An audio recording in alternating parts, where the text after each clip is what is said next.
Today I'm going to be installing lowering links and a low seat on my 2023 Yamaha Tenere 700. Like many others, one of my main complaints with the Tenere 700 is the combination of seat height with the width of the bike, the weight of the bike, and the center of gravity makes it hard to get good footing, sometimes even just in street riding, but especially once you get off-road and especially when it gets rougher. I'm 5'11 and a half, but my inseam is only 30 or 31 inches. And while I've gotten comfortable enough with it at this point that for pretty much all street riding, I'm comfortable with the footing that I can get, although sometimes I still need to hop off the bike if I need to back it up. Definitely once you get off-road, and as I've gone into a little bit more challenging terrain, I found that I just can't get the footing I need. So I'm going to be installing a Yamaha OEM low seat, which should drop the seat height by about 20 millimeters. And then the Rally Raid lowering links are also 20 millimeter drop. So 40 millimeters overall, which is just over 1.5 inches of drop to get me closer to the ground. I chose the Yamaha seat and the Rally Raid links because they were both pretty inexpensive options. The Yamaha seat was $130 and the Rally Raid lowering links were $55 after shipping from the UK. I'm gonna try and get as good a shot as I can of my actual foot placement.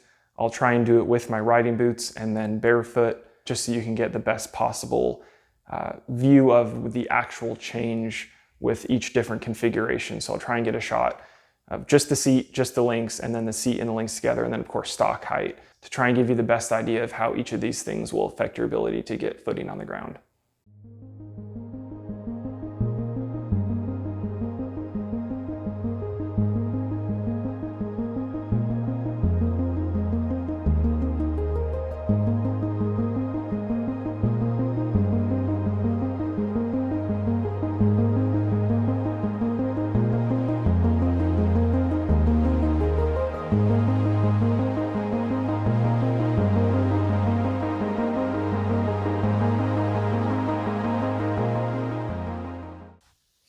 It was hard to tell while I was recording the video, but looking back at the footage now, it looks like the lowering links actually made quite a bit bigger difference in my ability to get my feet both on the ground at the same time.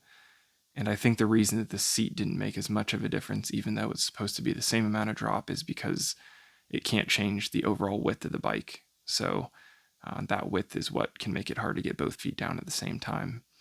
But I do think that the low seat will make a big difference when you're shifting to one side or the other and putting one foot down at a time, rather than when you're centered with both feet on the ground like I am here.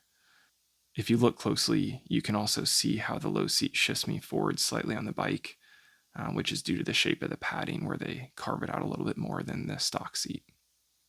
All right, so I'm all done with the install. I hope the footage of my feet was useful in gauging how much each of these will have an effect on your own footing. I would say it was hard to tell the difference between each step individually, but combining the low seat with the lowering links, I can definitely tell a difference. And I think it's enough to potentially be the difference between tipping over and not tipping over in an off-road situation. So I'm definitely happy with the result.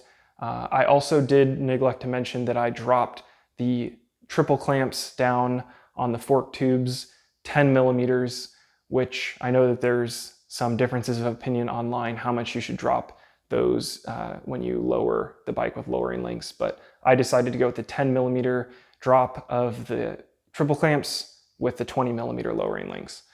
And I think I'll probably reinstall the regular seat for when I'm doing street rides, just because I don't need to have quite as good a footing and it's definitely more comfortable, but I'll certainly be putting this low seat on anytime that I'm going on anything more off-road. Thank you for watching, and I hope this video was useful.